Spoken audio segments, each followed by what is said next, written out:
Most apartments in Rome lacked kitchens, though a charcoal brazier could be used for rudimentary cookery. Prepared food was sold at pubs and bars, inns and food stalls, tabernae, copone, popone, thermopolia. Carry-out and restaurants were for the lower classes. Fine dining appeared only at dinner parties in wealthy homes with a chef, archimagirus, and kitchen staff, or banquets hosted by social clubs, collegia. Most Romans consumed at least 70% of their daily calories in the form of cereals and legumes. Pulse, pottage, was considered the food of the Romans and could be elaborated to produce dishes similar to polenta or risotto. Urban populations and the military preferred bread. By the reign of Aurelian, the state had begun to distribute the annona as a daily ration of bread baked in state factories and added olive oil, wine, and pork to the dole. Roman literature focuses on the dining habits of the upper classes, for whom the evening meal, cena, had important social functions. Guests were entertained in a finely decorated dining room, triclinium, furnished with couches. By the late Republic, women dined, reclined, and drank wine along with men. The poet Martial describes a dinner, beginning with the gustatio, tasting, or appetizer salad. The main course was kid, beans, greens, a chicken, and leftover ham, followed by a dessert of fruit and wine. Roman foodies indulged in wild game, fowl such as peacock and flamingo, large fish, mullet was especially prized, and shellfish. Luxury ingredients were imported from the far reaches of the empire. A book-length collection of Roman recipes is attributed to Apicius, a name for several figures in antiquity that became synonymous with gourmet. Refined cuisine could be moralized as a sign of either civilized progress or decadent decline. Most often, because of the importance of landowning in Roman culture, produce, cereals, legumes, vegetables, and fruit were considered more civilized foods than meat. The Mediterranean staples of bread, wine, and oil were sacralized by Roman Christianity, while Germanic meat consumption became a mark of paganism. Some philosophers and Christians resisted the demands of the body and the pleasures of food and adopted fasting as an ideal. Food became simpler in general as urban life in the West diminished and trade routes were disrupted. The church formally discouraged gluttony, and hunting and pastoralism were seen as simple and virtuous spectacles. When Juvenal complained that the Roman people had exchanged their political liberty for bread and circuses, he was referring to the state-provided grain dole and the circenses, events held in the entertainment venue called a circus. The largest such venue in Rome was the Circus Maximus, the setting of horse races, chariot races, the equestrian Troy game, staged beast hunts, venaciones, athletic contests, gladiator combat, and historical reenactments. From earliest times, several religious festivals had featured games, ludi, primarily horse and chariot races, ludi circenses. The races retained religious significance in connection with agriculture, initiation, and the cycle of birth and death. Under Augustus, public entertainments were presented on 77 days of the year. By the reign of Marcus Aurelius, this had expanded to 135. Circus games were preceded by an elaborate parade, pompa circensis, that ended at the venue. Competitive events were held also in smaller venues such as the amphitheater, which became the characteristic Roman spectacle venue, and stadium. Greek-style athletics included foot races, boxing, wrestling, and the pancratium. Aquatic displays such as the mock sea battle, naumachia, and a form of water ballet were presented in engineered pools. State-supported theatrical events, ludi scaenici, took place on temple steps or in grandstone theaters, or in the smaller enclosed theater called an odeon. Circuses were the largest structure regularly built in the Roman world. The Flavian Amphitheater, better known as the Colosseum, became the regular arena for blood sports in Rome. Many Roman amphitheaters, circuses, and theaters built in cities outside Italy are visible as ruins today.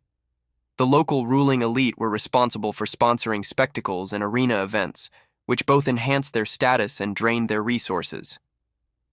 The physical arrangement of the amphitheater represented the order of Roman society, the emperor in his opulent box, senators and equestrians in reserved advantageous seats, women seated at a remove from the action, slaves given the worst places, and everybody else in between. The crowd could call for an outcome by booing or cheering, but the emperor had the final say. Spectacles could quickly become sites of social and political protest, and emperors sometimes had to deploy force to put down crowd unrest, most notoriously at the Nika riots in 532. The chariot teams were known by the colors they wore, with the two main teams being the blues and the greens. Fan loyalty was fierce and at times erupted into sports riots. Racing was perilous, but charioteers were among the most celebrated and well-compensated athletes. Circuses were designed to ensure that no team had an unfair advantage and to minimize collisions, naufragia, which were nonetheless frequent and satisfying to the crowd. The races retained a magical aura through their early association with chthonic rituals. Circus images were considered protective or lucky, curse tablets have been found buried at the site of racetracks, and charioteers were often suspected of sorcery. Chariot racing continued into the Byzantine period under imperial sponsorship, but the decline of cities in the 6th and 7th centuries led to its eventual demise. The Romans thought gladiator contests had originated with funeral games and sacrifices.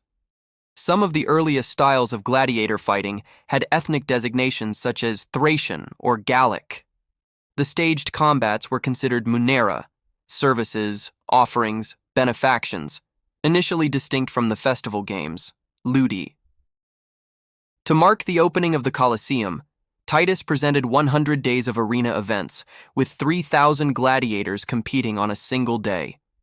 Roman fascination with gladiators is indicated by how widely they are depicted on mosaics, wall paintings, lamps, and in graffiti. Gladiators were trained combatants who might be slaves, convicts, or free volunteers. Death was not a necessary or even desirable outcome in matches between these highly skilled fighters, whose training was costly and time-consuming. By contrast, Noxii were convicts sentenced to the arena with little or no training, often unarmed, and with no expectation of survival. Physical suffering and humiliation were considered appropriate retributive justice. These executions were sometimes staged or ritualized as reenactments of myths, and amphitheaters were equipped with elaborate stage machinery to create special effects. Modern scholars have found the pleasure Romans took in the theater of life and death difficult to understand. Pliny the Younger rationalized gladiator spectacles as good for the people, to inspire them to face honorable wounds and despise death by exhibiting love of glory and desire for victory. Some Romans, such as Seneca, were critical of the brutal spectacles, but found virtue in the courage and dignity of the defeated fighter, an attitude that finds its fullest expression with the Christians martyred in the arena. Tertullian considered deaths in the arena to be nothing more than a dressed-up form of human sacrifice. Even martyr literature, however, offers detailed, indeed luxuriant, descriptions of bodily suffering, and became a popular genre at times indistinguishable from fiction. Recreation. The singular ludus, play, game, sport, training, had a wide range of meanings such as word play, theatrical performance, board game, primary school, and even gladiator training school, as in Ludus Magnus.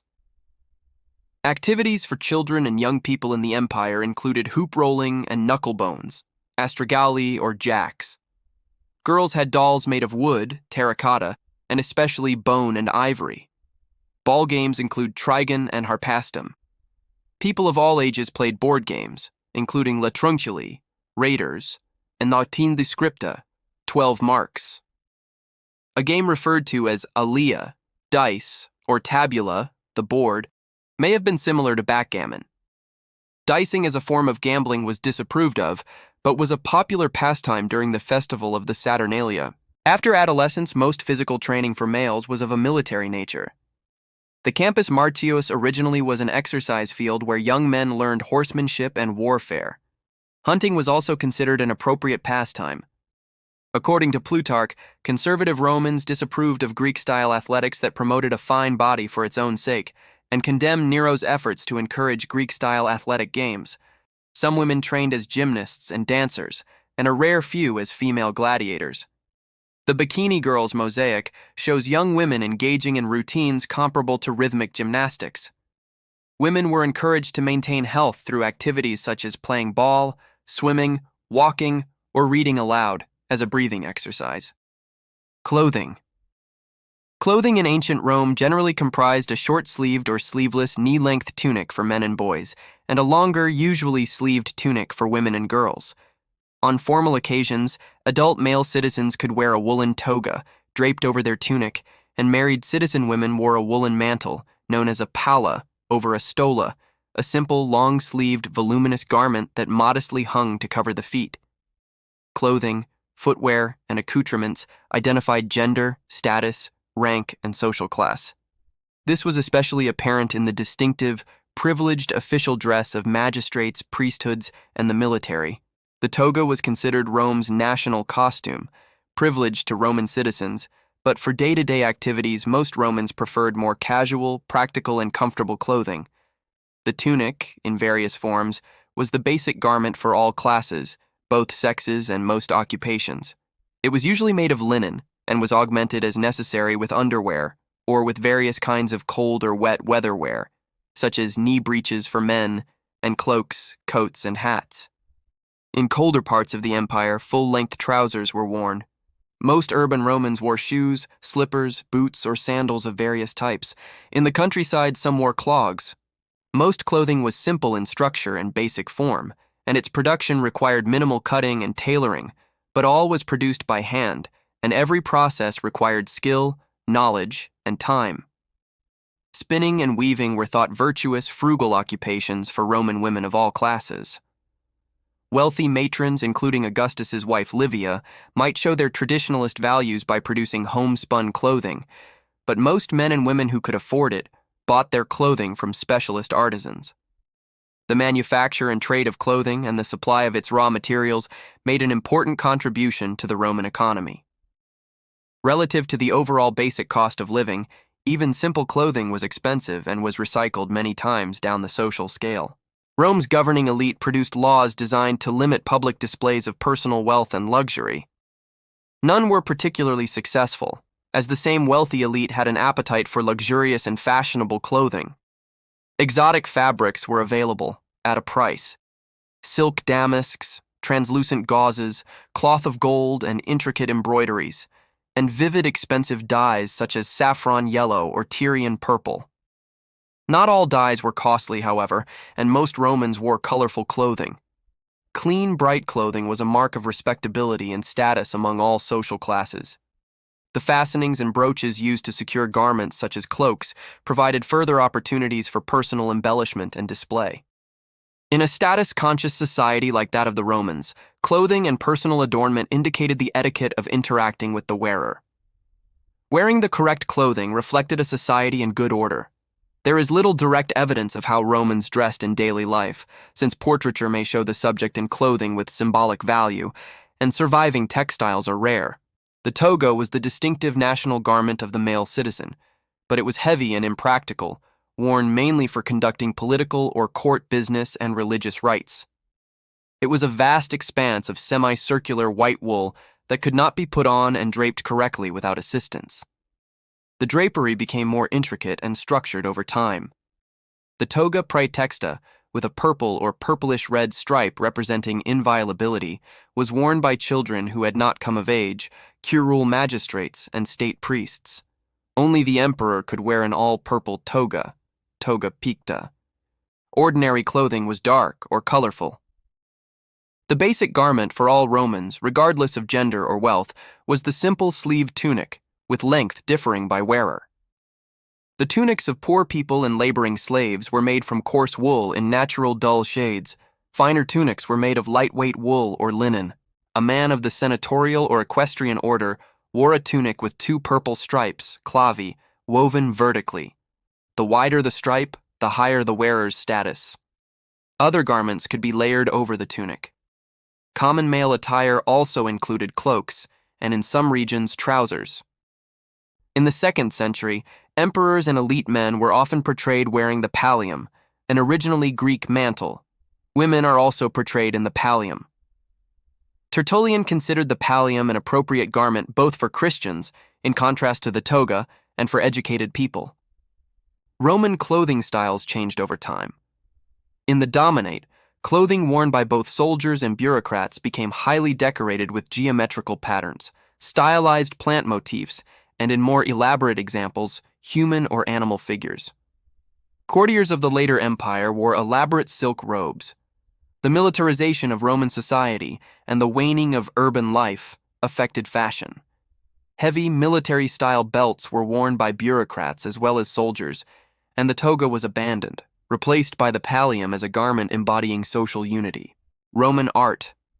The art of ancient Rome and the territories of its republic and later empire includes architecture, painting, sculpture, and mosaic work. Luxury objects in metalwork, gem engraving, ivory carvings, and glass are sometimes considered to be minor forms of Roman art, although they were not considered as such at the time. Sculpture was perhaps considered as the highest form of art by Romans, but figure painting was also highly regarded. A very large body of sculpture has survived from about the 1st century BC onward, though very little from before, but very little painting remains, and probably nothing that a contemporary would have considered to be of the highest quality. Ancient Roman pottery was not a luxury product, but a vast production of fine wares in terra sigillata were decorated with reliefs that reflected the latest taste and provided a large group in society with stylish objects at what was evidently an affordable price. Roman coins were an important means of propaganda and have survived in enormous numbers. While the traditional view of the ancient Roman artists is that they often borrowed from and copied Greek precedents, much of the Greek sculptures known today are in the form of Roman marble copies. More of recent analysis has indicated that Roman art is a highly creative pastiche relying heavily on Greek models, but also encompassing Etruscan, native Italic, and even Egyptian visual culture. Stylistic eclecticism and practical application are the hallmarks of much Roman art. Portraiture, which survives mainly in sculpture, was the most copious form of imperial art. Portraits during the Augustan period utilized classical proportions, evolving later into a mixture of realism and idealism. Republican portraits were characterized by verism, but as early as the 2nd century BC, Greek heroic nudity was adopted for conquering generals. Imperial portrait sculptures may model a mature head atop a youthful nude or semi-nude body with perfect musculature. Clothed in the toga or military regalia, the body communicates rank or role, not individual characteristics. Portraiture in painting is represented primarily by the Fayum mummy portraits, which evoke Egyptian and Roman traditions of commemorating the dead with realistic painting. Marble portrait sculptures were painted, but traces have rarely survived. Roman sculpture. The study of Roman sculpture is complicated by its relation to Greek sculpture. Many examples of even the most famous Greek sculptures, such as the Apollo Belvedere and Barberini Faun, are known only from Roman imperial or Hellenistic copies. At one time, this imitation was taken by art historians as indicating a narrowness of the Roman artistic imagination. But in the late 20th century, Roman art began to be re-evaluated on its own terms. Some impressions of the nature of Greek sculpture may in fact be based on Roman artistry. The grave relief of Publius Aetius and Aetia, 30 BC, Pergamon Museum, Berlin, with a more realist Italian style. The strengths of Roman sculpture are in portraiture, where they were less concerned with the ideal than the Greeks or ancient Egyptians, and produced very characterful works, and in narrative relief scenes. Examples of Roman sculpture are abundantly preserved, in total contrast to Roman painting, which was very widely practiced but has almost all been lost. Latin and some Greek authors, particularly Pliny the Elder in Book 34 of his Natural History, describe statues, and a few of these descriptions match extant works. While a great deal of Roman sculpture, especially in stone, survives more or less intact, it is often damaged or fragmentary. Life-size bronze statues are much more rare, as most have been recycled for their metal. Most statues were actually far more lifelike and often brightly colored when originally created. The raw stone surfaces found today are due to the pigment being lost over the centuries. Examples of Roman sculpture survive abundantly, though often in damaged or fragmentary condition, including freestanding statuary in marble, bronze, and terracotta, and reliefs from public buildings and monuments. Niches in amphitheaters were originally filled with statues, as were formal gardens. Temples housed cult images of deities, often by famed sculptors. Ancient Roman sarcophagi. In the burial practices of ancient Rome and Roman funerary art, marble and limestone sarcophagi elaborately carved in relief were characteristic of elite inhumation burials from the 2nd to the 4th centuries AD. At least 10,000 Roman sarcophagi have survived, with fragments possibly representing as many as 20,000. Although mythological scenes have been quite widely studied, sarcophagus relief has been called the richest single source of Roman iconography, and may also depict the deceased's occupation or life course, military scenes, and other subject matter. The same workshops produced sarcophagi with Jewish or Christian imagery. Early Christian sarcophagi produced from the late 3rd century onwards represent the earliest form of large Christian sculpture and are important for the study of early Christian art. They were mostly made in a few major cities, including Rome and Athens, which exported them to other cities. Elsewhere, the stela gravestone remained more common. They were always a very expensive form reserved for the elite, and especially so in the relatively few very elaborately carved examples. Most were always relatively plain, with inscriptions or symbols such as garlands. Sarcophagi divide into a number of styles by the producing area. Roman ones were made to rest against a wall, and one side was left uncarved, while Attic and other types were carved on all 4 sides, but the short sides were generally less elaborately decorated in both types. The time taken to make them encouraged the use of standard subjects, to which inscriptions might be added to personalize them, and portraits of the deceased were slow to appear.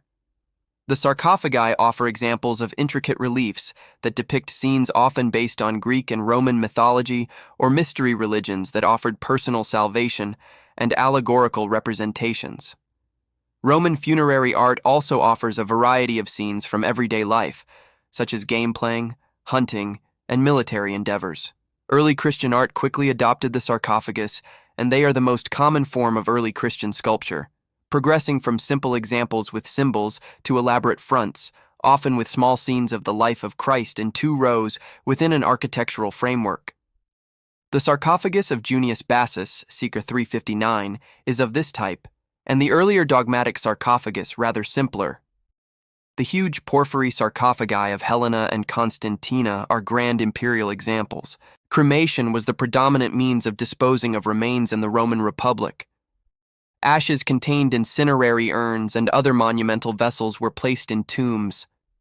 From the 2nd century AD onward, inhumation became more common, and after the Roman Empire came under Christian rule, was standard practice. The sarcophagus of Lucius Cornelius Scipio Barbatus is a rare example from much earlier. A sarcophagus, which means flesh-eater in Greek, is a stone coffin used for inhumation burials. Sarcophagi were commissioned not only for the elite of Roman society, mature male citizens, but also for children, entire families, and beloved wives and mothers. The most expensive sarcophagi were made from marble, but other stones, lead, and wood were used as well. Along with the range in production material, there existed a variety of styles and shapes, depending on where the sarcophagus was produced and whom it was produced for. Elaborately carved marble and limestone sarcophagi are characteristic of the 2nd to 4th centuries. Sarcophagus relief has been called the richest single source of Roman iconography, depicting mythological scenes or Jewish Christian imagery, as well as the deceased's life. Painting in ancient Rome. Painting in ancient Rome is a rather poorly understood aspect of Roman art, as there are few survivals, which are mostly wall paintings from Pompeii, Herculaneum, and other sites buried by the eruption of Mount Vesuvius in AD 79, where many decorative wall paintings were preserved under the ashes and hardened lava. A smaller number of paintings survive from other areas, including Rome itself. From the study of surviving paintings, it has been possible to form a panorama of the artistic life of ancient Rome between the end of the Republic and the beginning of the Empire. Nevertheless, this body of works is only a tiny fraction of the great quantity of painting produced in the Roman Empire during its long history, and there is a lack of significant remains from earlier and later periods, particularly in techniques other than fresco and from Romanized regions besides Campania. Rome was always an avid consumer and producer of art. Originally under Etruscan rule, the Romans developed an art that was largely indebted to them, which was itself heavily influenced by archaic Greek art. As Roman power grew, it came into contact with Hellenistic Greek culture and began to assimilate its principles into all artistic fields, including painting. Greek paintings were highly coveted luxuries, and enormous quantities were imported during the conquest of Greek cultural areas, and it became customary to copy famous works and to vary on Greek techniques and subjects. Much of what is known about Greek painting is owed to Rome, since hardly any original Greek paintings survive from any era, except for vase painting. Were it not for the preservation of Pompeii and Herculaneum in fairly good condition, whose murals are numerous and of great quality, the contemporary idea of the painting of both ancient Greece and Rome would be based almost solely on literary descriptions. Roman painting had a significant influence on the evolution of Western painting. Its traditions continued into Paleo-Christian Byzantine and Romanesque art. Much later on, renewed interest in emulating classical painting provided an impetus for the art of the Renaissance, Neoclassicism, and Romanticism. Roman painting has been an active area of scholarly research for centuries, as archaeological excavations have continued to uncover new artworks. Initial Roman painting drew from Etruscan and Greek models and techniques. Examples of Roman paintings can be found in palaces, catacombs, and villas. Much of what is known of Roman painting is from the interior decoration of private homes, particularly as preserved by the eruption of Vesuvius. In addition to decorative borders and panels with geometric or vegetative motifs, wall painting depicts scenes from mythology and theater, landscapes and gardens, spectacles, everyday life, and erotic art. Roman mosaic. A Roman mosaic is a mosaic made during the Roman period throughout the Roman Republic and later Empire. Mosaics were used in a variety of private and public buildings on both floors and walls, though they competed with cheaper frescoes for the latter.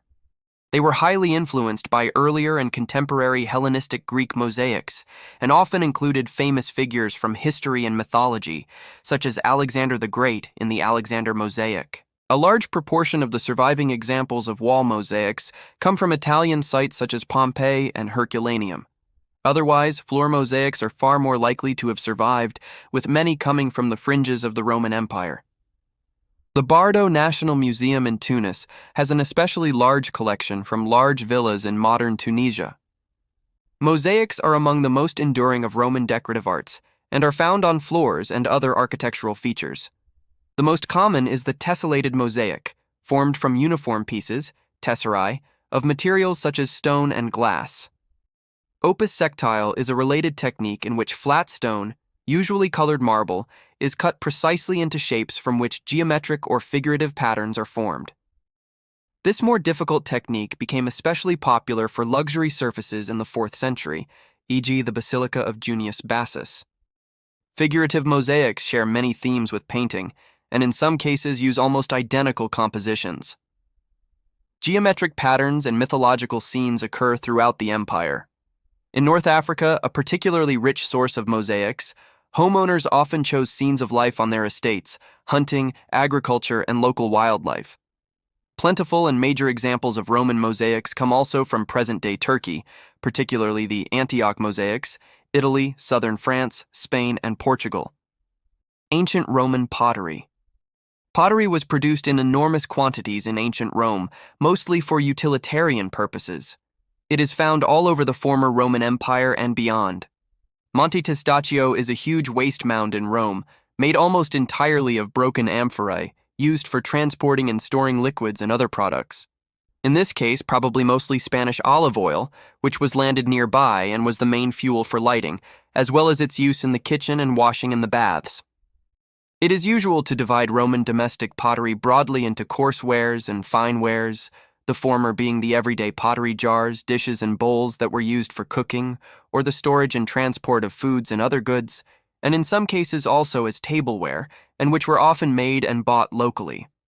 Fine wares were serving vessels or tableware used for more formal dining, and are usually of more decorative and elegant appearance.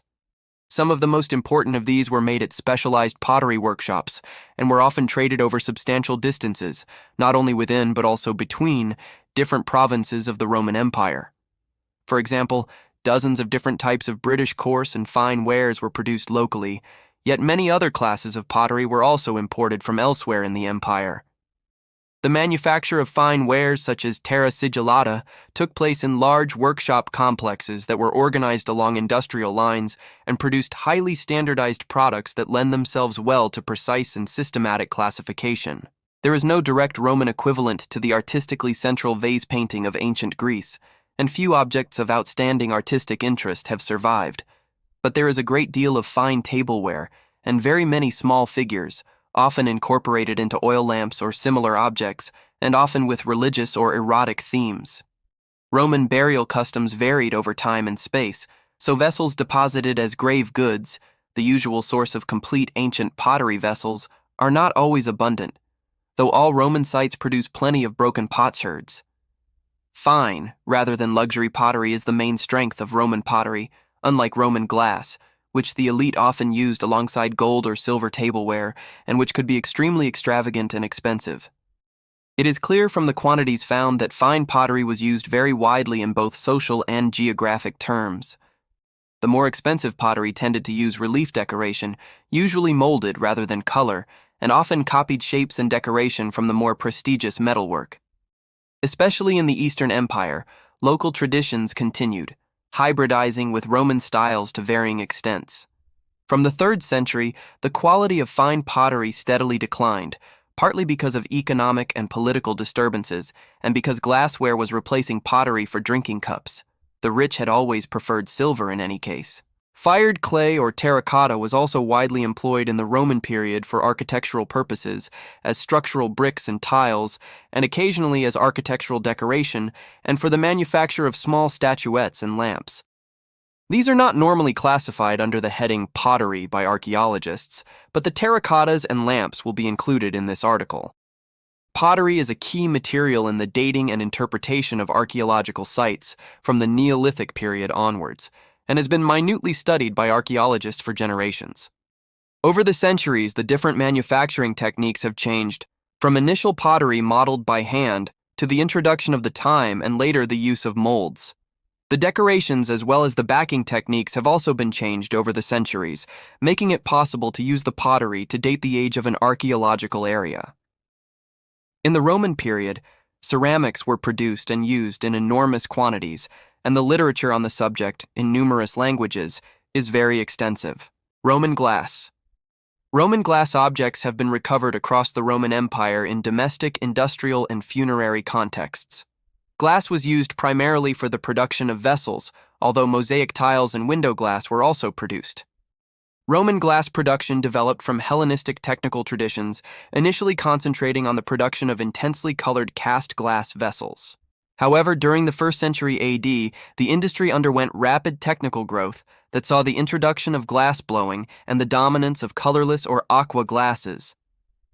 Production of raw glass was undertaken in geographically separate locations to the working of glass into finished vessels, and by the end of the 1st century AD, large-scale manufacturing resulted in the establishment of glass as a commonly available material in the Roman world, and one which also had technically very difficult specialized types of luxury glass, which must have been very expensive, and competed with silver and gold as elite tableware. Decorative arts for luxury consumers included fine pottery, silver and bronze vessels and implements, and glassware. Pottery manufacturing was economically important, as were the glass and metalworking industries. Imports stimulated new regional centers of production. Southern Gaul became a leading producer of the finer red gloss pottery, terra sigillata, that was a major trade good in 1st century Europe. Glass blowing was regarded by the Romans as originating in Syria in the 1st century BC, and by the 3rd century, Egypt and the Rhineland had become noted for fine glass. Theater of ancient Rome. The architectural form of theater in Rome has been linked to later, more well-known examples from the 1st century BC to the 3rd century AD. The theater of ancient Rome referred to a period of time in which theatrical practice and performance took place in Rome. The tradition has been linked back even further to the 4th century BC, following the state's transition from monarchy to republic. Theater during this era is generally separated into genres of tragedy and comedy, which are represented by a particular style of architecture and stage play, and conveyed to an audience purely as a form of entertainment and control.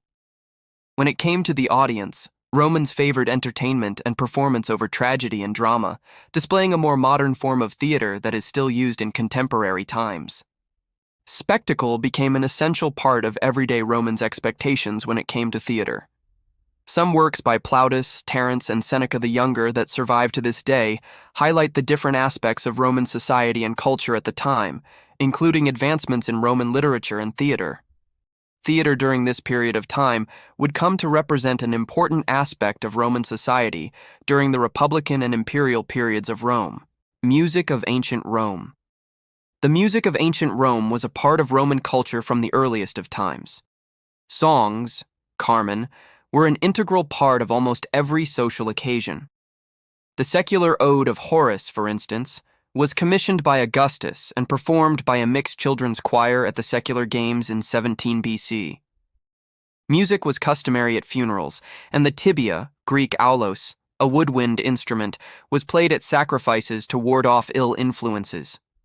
Under the influence of ancient Greek theory, music was thought to reflect the orderliness of the cosmos and was associated particularly with mathematics and knowledge. Etruscan music had an early influence on that of the Romans. During the imperial period, Romans carried their music to the provinces, while traditions of Asia Minor, North Africa, and Gaul became a part of Roman culture. Music accompanied public spectacles, events in the arena, and was part of the performing art form called pantomimus, an early form of story ballet that combined expressive dancing, instrumental music, and a sung libretto. In Roman tradition, borrowed from the Greeks, literary theater was performed by all-male troupes that used face masks with exaggerated facial expressions to portray emotion. Female roles were played by men in drag, travesti. Roman literary theater tradition is represented in Latin literature by the tragedies of Seneca, for example. More popular than literary theater was the genre-defying mimeist theater, which featured scripted scenarios with free improvisation, risque language and sex scenes, action sequences, and political satire, along with dance, juggling, acrobatics, tightrope walking, striptease, and dancing bears. Unlike literary theater, mimesis was played without masks and encouraged stylistic realism. Female roles were performed by women. Mimesis was related to pantomimus, an early form of story ballet that contained no spoken dialogue, but rather a sung libretto, often mythological, either tragic or comic. Although sometimes regarded as foreign, music and dance existed in Rome from earliest times. Music was customary at funerals, and the tibia, a woodwind instrument, was played at sacrifices. Song, Carmen, was integral to almost every social occasion. Music was thought to reflect the orderliness of the cosmos. Various woodwinds and brass instruments were played, as were stringed instruments such as the cithara and percussion. The cornu, a long tubular metal wind instrument, was used for military signals and on parade. These instruments spread throughout the provinces and are widely depicted in Roman art. The hydraulic pipe organ, hydraulis, was one of the most significant technical and musical achievements of antiquity and accompanied gladiator games and events in the amphitheater. Although certain dances were seen at times as non-Roman or unmanly, dancing was embedded in religious rituals of archaic Rome. Ecstatic dancing was a feature of the mystery religions, particularly the cults of Cybele and Isis. In the secular realm, dancing girls from Syria and Cadiz were extremely popular. Like gladiators, entertainers were legally infamous, technically free but little better than slaves. Stars, however, could enjoy considerable wealth and celebrity, and mingled socially and often sexually with the elite. Performers supported each other by forming guilds, and several memorials for theater members survive. Theater and dance were often condemned by Christian polemicists in the later empire. Literacy, books, and education. Estimates of the average literacy rate range from 5 to over 30%. The Roman obsession with documents and inscriptions indicates the value placed on the written word. Laws and edicts were posted as well as read out. Illiterate Roman subjects could have a government scribe, scriba, read or write their official documents for them. The military produced extensive written records. The Babylonian Talmud declared, "If all seas were ink, all reeds were pen, all skies parchment, and all men scribes, they would be unable to set down the full scope of the Roman government's concerns." Numeracy was necessary for commerce. Slaves were numerate and literate in significant numbers. Some were highly educated. Graffiti and low-quality inscriptions with misspellings and solecisms indicate casual literacy among non-elites. The Romans had an extensive priestly archive, and inscriptions appear throughout the empire in connection with votives dedicated by ordinary people, as well as magic spells, e.g., the Greek magical papyri. Books were expensive since each copy had to be written out on a papyrus roll, volumen, by scribes. The codex, pages bound to a spine, was still a novelty in the 1st century, but by the end of the 3rd century was replacing the volumen. Commercial book production was established by the late Republic, and by the 1st century certain neighborhoods of Rome and western provincial cities were known for their bookshops. The quality of editing varied wildly, and plagiarism or forgery were common since there was no copyright law. Collectors amassed personal libraries, and a fine library was part of the cultivated leisure, otium, associated with the villa lifestyle. Significant collections might attract in-house scholars, and an individual benefactor might endow a community with a library, as Pliny the Younger did in Comum. Imperial libraries were open to users on a limited basis and represented a literary canon. Books considered subversive might be publicly burned, and Domitian crucified copyists for reproducing works deemed treasonous. Literary texts were often shared aloud at meals or with reading groups. Public readings, recitationes, expanded from the 1st through the 3rd century, giving rise to consumer literature for entertainment. Illustrated books, including erotica, were popular, but are poorly represented by extant fragments. Literacy began to decline during the crisis of the 3rd century. The Emperor Julian banned Christians from teaching the classical curriculum, but the Church Fathers and other Christians adopted Latin and Greek literature, philosophy, and science in biblical interpretation. As the Western Roman Empire declined, reading became rarer even for those within the church hierarchy, although it continued in the Byzantine Empire. Education. Education in ancient Rome progressed from an informal, familial system of education in the early Republic to a tuition-based system during the late Republic and the Empire. The Roman education system was based on the Greek system, and many of the private tutors in the Roman system were enslaved Greeks or freedmen. The educational methodology and curriculum used in Rome was copied in its provinces and provided a basis for education systems throughout later Western civilization.